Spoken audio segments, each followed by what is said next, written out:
ऐसा कैसे हो सकता है कि किसी के अकाउंट में 1 करोड़ रुपए पड़ा है और उसके ऊपर कोई भी टैक्स नहीं लग रहा है।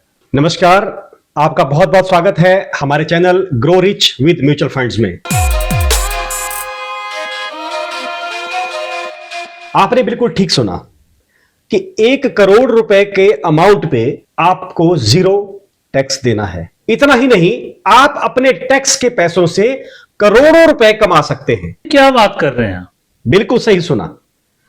टैक्स के पैसों से इनकम नहीं, टैक्स के पैसों से करोड़ों रुपए आप कमा सकते हैं। इसी बात पर आज हम डिस्कशन करेंगे। इसके लिए आप हमारे वीडियो को पूरा देखें और बातों को समझें। सबसे पहले बात करते हैं टैक्सेशन की। नॉर्मल टैक्सेशन और कैपिटल गेन्स के ऊपर टैक्सेशन में डिफरेंस होता है। नॉर्मल टैक्सेशन जो आपकी इनकम है, चाहे वो बिजनेस से इनकम है, चाहे आपके प्रोफेशन से इनकम है, चाहे कहीं आप नौकरी करते हैं और उसकी सैलरी से आपको इनकम है, इनके ऊपर जो टैक्सेशन का स्लैब होता है वो डिफरेंट होता है और तरीका भी डिफरेंट होता है। जो इनकम आप कैपिटल गेन से लेते हैं, जैसे कि इक्विटी में निवेश करके, म्यूचुअल फंड्स में निवेश करके, उसके ऊपर टैक्सेशन डिफरेंट होती है। उसको कैपिटल गेन्स टैक्सेशन कहा जाता है। यह 2 तरीके से होती है। पहला शॉर्ट टर्म कैपिटल गेन्स और दूसरा लॉन्ग टर्म कैपिटल गेन्स। अच्छा, मुझे एक चीज बताइए, ये शॉर्ट टर्म कैपिटल गेन और ये लॉन्ग टर्म कैपिटल गेन में फर्क क्या है? इस शॉर्ट टर्म कैपिटल गेन्स का मतलब है कि आपने कहीं इन्वेस्टमेंट की है इक्विटी में या म्यूचुअल फंड्स में, और आपने उसको 1 साल से कम समय में अपने पोर्टफोलियो में होल्ड किया है और उसको सेल कर दिया है। उस पर जो गेन्स आपने लिया, उसके ऊपर टैक्सेशन को कहते हैं शॉर्ट टर्म कैपिटल गेन्स। उसका तरीका और परसेंटेज डिफरेंट है as compare to long term capital gains. Long term capital gains का मतलब है कि आपने इक्विटी या म्यूचुअल फंड्स को होल्ड किया मोर देन 1 ईयर अपने पोर्टफोलियो में। उसके बाद आपने जब इसको सेल किया या रिडीम किया, उसके ऊपर आपको जो प्रॉफिट हुआ, उसके टैक्सेशन को कहते हैं लॉन्ग टर्म कैपिटल गेन्स। तो आप मुझे बता सकते हैं कि ये जो लॉन्ग टर्म कैपिटल गेन है, ये कितना % लगता है और कौन से अमाउंट पे लगता है?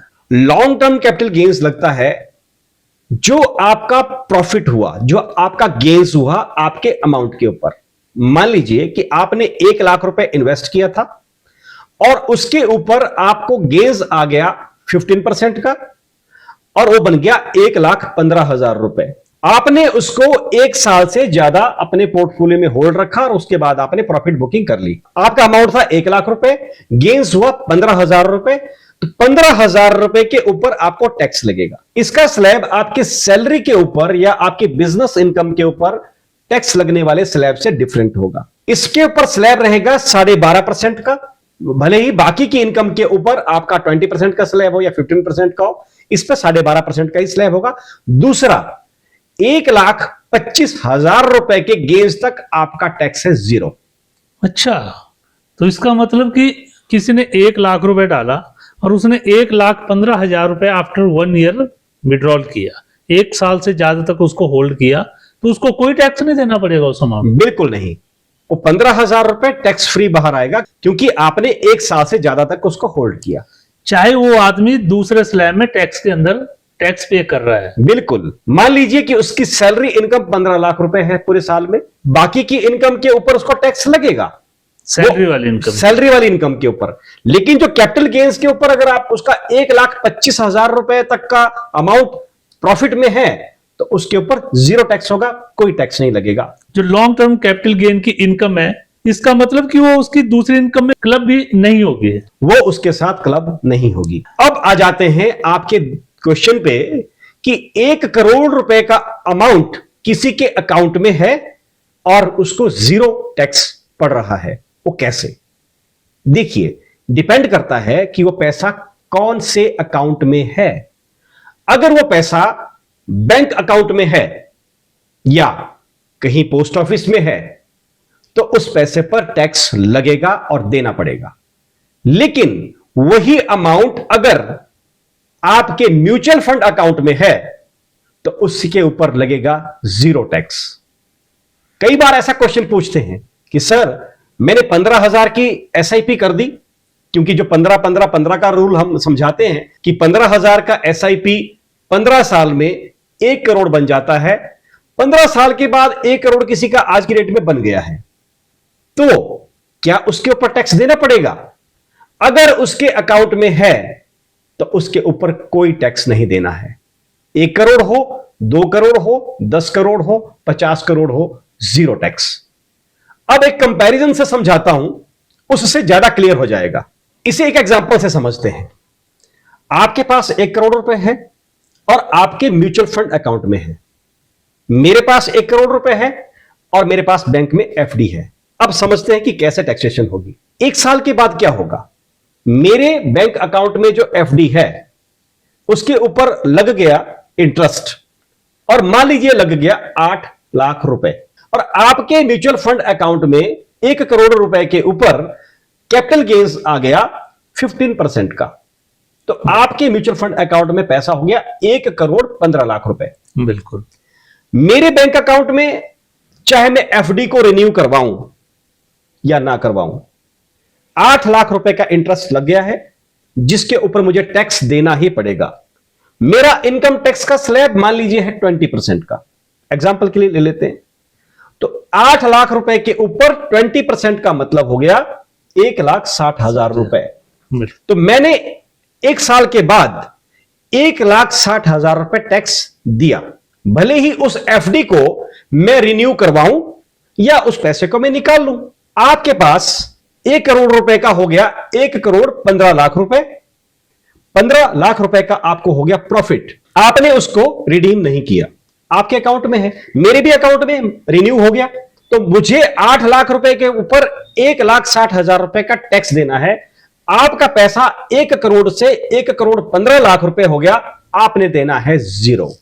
तो इस तरह से आपने 1 साल में 1,60,000 रुपए का टैक्स बचा लिया। मेरा पैसा इन्वेस्टेड है तो मुझे कोई टैक्स पे नहीं करना है, और आपका पैसा जो कि FD में पड़ा है, आप चाहे उसको विड्रॉल करते हैं चाहे नहीं करते हैं, लेकिन आपको जो 8 लाख रुपए का इंटरेस्ट आया उसके ऊपर टैक्स पे करना ही है। बिल्कुल ऐसा ही है। बैंक डिपॉजिट में जो भी इंटरेस्ट लगेगा उस पर टैक्स देना ही पड़ेगा, और जो पैसा आपका इन्वेस्टेड है म्यूचुअल फंड्स में, उसके ऊपर जब तक आप उसको रिडीम नहीं करते हैं, जब तक आप उसको विड्रॉ नहीं करते हैं, आपको कोई टैक्स नहीं देना है। वह अमाउंट चाहे 1 करोड़ हो, 10 करोड़ हो, 50 करोड़ हो, जब तक इन्वेस्टेड है और जो उसमें ग्रोथ आ रही है, आपको किसी भी चीज के ऊपर कोई टैक्स नहीं देना है। और दूसरी चीज में एक और समझा, जो आपने बताया था लॉन्ग टर्म गेन, तो इसका मतलब कि आप 20% के स्लैब में आ रहे हैं तो आप 8 लाख के ऊपर 20% का टैक्स दे रहे हैं। लेकिन अगर मैं उसको कल को विड्रॉल करता भी हूं तो मुझे मतलब 12.5% ही टैक्स देना है, चाहे मेरा स्लैब 20% का क्यों ना हो। बिल्कुल सही कहा आपने कि टैक्सेशन का स्लैब चाहे 20% हो, 30% हो, 15% हो, लॉन्ग टर्म कैपिटल गेन्स में टैक्सेशन का स्लैब रहेगा 12.5%, जो कि आज की डेट में है। मतलब उसकी कैलकुलेशन अलग होगी, जो मेरी अदर सोर्सेज से इनकम है उसकी कैलकुलेशन अलग से होगी। बिल्कुल सही। वो आपस में क्लब नहीं होंगे। नहीं, क्लब नहीं होगी। कैपिटल गेन्स की इनकम और आपकी दूसरी इनकम वो आपस में क्लब नहीं होगी, टैक्सेशन उनमें डिफरेंट होगी। और दूसरा जो मैं अभी तक समझाऊं कि जैसे यहाँ पे 1,25,000 साल में अगर हम अपना गेन विड्रॉल करते हैं तो टैक्स फ्री है। इसमें मैं आपको एग्जांपल से समझाता हूं। जो 1 करोड़ का हमने अभी एग्जांपल लिया, मान लीजिए कि आपको 10 लाख रुपए की जरूरत है और मुझे भी 10 लाख रुपए की जरूरत है। मैंने अपनी FD को तोड़वाया और वहां से 10 लाख रुपए मैंने निकाल लिया। तो जब मैं FD को तोड़वाऊंगा तो जो इंटरेस्ट रेट है सेविंग्स अकाउंट के इंटरेस्ट रेट के बराबर, क्योंकि मैंने अपनी FD को प्री मैच्योर कर दिया है। ओके। और आप अगर अपने 1 करोड़ में से 10 लाख रुपए निकालते हैं तो कोई फर्क नहीं पड़ेगा, जो भी उसका ग्रोथ रेट है जैसे भी चल रहा है वैसे चलता रहेगा। अगर 15% से चल रहा है वो चलेगा, 10 से चल रहा है तो वो चलेगा, 12% से चल रहा है तो वो चलेगा। लेकिन आपने कहा था कि टैक्स के पैसे से भी पैसा बनाया जा सकता है, वो कैसे? जो एग्जाम्पल हमने अभी आपस में लिए, मैं उसी एग्जाम्पल को अपने मोबाइल पे समझाता हूं कि कैसे आप टैक्स के पैसे से भी पैसा कमा सकते हैं। जो अभी हमने एग्जाम्पल लिया, आपका पैसा म्यूचुअल फंड्स में, मेरा पैसा बैंक में, उसके अनुसार मुझे हर साल 1,60,000 रुपए का टैक्स देना पड़ रहा है। तो 1,60,000 रुपए, ये तो मैंने पहली साल लिया, तो अभी 1,60,000 रुपए है, अगली साल वो 8% बढ़ भी जाएगा क्योंकि उस पर भी इंटरेस्ट लगेगा। तो 8% का इसमें हम हर साल ग्रोथ ले लेते हैं। अब ये पैसा, आपका पैसा म्यूचुअल फंड में इन्वेस्टेड है, तो आप ले रहे हैं एज एन एवरेज 15% का गेन्स। ये चीज हम 20 साल करते हैं और क्या बनता है, 3,07,68,000। Very good amount. और ये वो पैसा है जो आपने टैक्स पे कर दिया, मैंने कोई टैक्स अभी तक पे नहीं किया है, जिसके ऊपर ये ग्रोथ आ रही है। बिल्कुल, यही तो चमत्कार है कि 1,60,000 रुपए मैं हर साल टैक्स में दे रहा हूं क्योंकि मेरी एफडी रिन्यू हो रही है, लेकिन जो मैं हर साल 1,60,000 रुपए का टैक्स दे रहा हूं आप वो नहीं दे रहे। अब 20 साल के बाद क्या होगा, 20 साल के बाद यह होगा कि आप जो टैक्स नहीं दे रहे हैं वही पैसा म्यूचुअल फंड में इन्वेस्टेड है और उस पर भी ग्रोथ आ रही है। बिल्कुल। और वही पैसा ग्रोथ लेकर के बन गया 3,07,00,000 रुपए। इसको मोटा मोटा हम 3 करोड़ मान लेते हैं। अब 3 करोड़ रुपए को आप एक साथ निकाल लेते हैं। वैसे तो टैक्स हार्वेस्टिंग का तरीके और भी हैं जो एक्सपर्ट एडवाइस में हम बताते हैं कि इसमें भी टैक्स कैसे बचाया जा सकता है, वो एक अलग प्लानिंग है, उसके लिए अलग वीडियो आएगा। लेकिन उस 3 करोड़ पे मान लीजिए आपने टैक्स दे भी दिया, तो आपने कितना टैक्स दिया, 12.5% के हिसाब से। तो 12.5% के हिसाब से टैक्स ले लेते हैं, तकरीबन 37.5 लाख रुपए। आपने 37,50,000 रुपए का टैक्स लेकर के सारा पैसा निकाल लिया। 2,62,00,000 रुपए का शुद्ध प्रॉफिट। वो उस पैसे से जो पैसा मैंने टैक्स में दिया और जो पैसा आपका इन्वेस्टेड रहा, आपने 1 रुपया टैक्स भी नहीं दिया, आपने उस टैक्स के पैसे से 2,62,50,000 रुपए बचा लिया या कमा लिया कहूं। मतलब टैक्स के पैसों से ही करोड़ों रुपए बन गया। टैक्स के पैसों से करोड़पति बनी है। देखिए, ये कैलकुलेशन सभी लोग नहीं कर सकते। पहले भी आपने एक बार कहा था कि एक्सपर्ट एडवाइस, घर बनाना है आर्किटेक्ट से एडवाइस लीजिए, बीमार है डॉक्टर के पास जाइए, अगर इन्वेस्टमेंट करनी है तो खुद से एक्सपर्ट मत बनिए।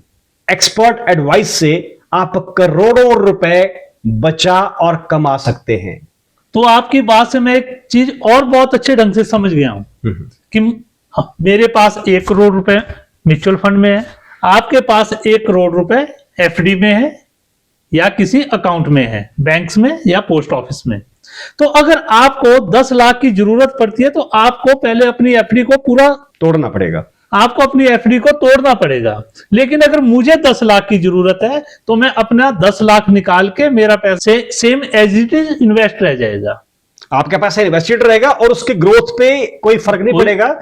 जबकि एफडी का जो इंटरेस्ट रेट है वो आपका 8% से कम होकर के 2.5% या 3% पे ही आपको मिलेगा। अगर आपको हमारा वीडियो अच्छा लगा हो तो वीडियो को लाइक कर दीजिए और चैनल को सब्सक्राइब कर दीजिए। आपके एक लाइक से हमें ऐसे क्वालिटी कंटेंट बनाने में बहुत मोटिवेशन मिलती है। कमेंट में जरूर बताएं कि वीडियो कैसा लगा। अगर ज्यादा कुछ नहीं लिख सकते तो एक थैंक यू लिखेंगे, उससे भी हमें ऐसे क्वालिटी कंटेंट बनाने में बहुत मोटिवेशन मिलती है। इसीलिए कहते हैं म्यूचुअल फंड्स सही है।